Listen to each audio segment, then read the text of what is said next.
সুরমার বুকে স্বপ্নের সেতু, দুই তীরের মিলনের গল্প।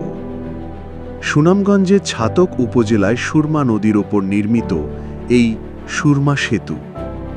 জীবন ছিল নদীর ফেরির অপেক্ষায়। গাড়ি কিংবা মানুষ নদী পেরোতে হতো ফেরিতে। ঘন্টার পর ঘন্টা অপেক্ষা করত তারা। অসংখ্য সুযোগ হারাতেন এই ভোগান্তির কারণে।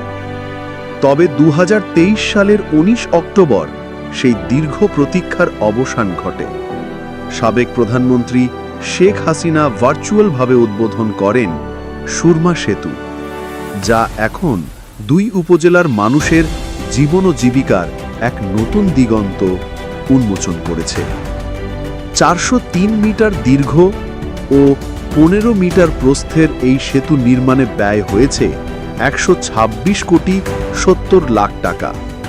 সেতুর দুই প্রান্তে রয়েছে 2.5 কিলোমিটার সংযোগ সড়ক ও টোল প্লাজা, যা নিশ্চিত করেছে সুরমার দুই তীরের অবাধ যোগাযোগ।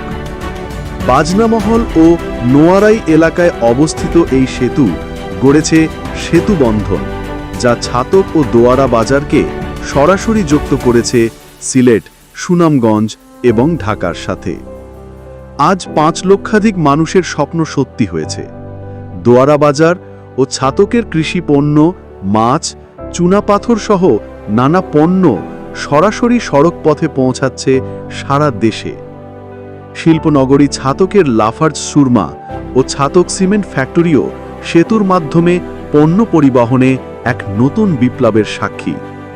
সুরমা সেতু এখন শুধুমাত্র একটি সেতু নয়, এটি আশা, সম্ভাবনা আর উন্নয়নের প্রতীক, যা বদলে দিয়েছে মানুষের জীবনযাত্রার রূপরেখা।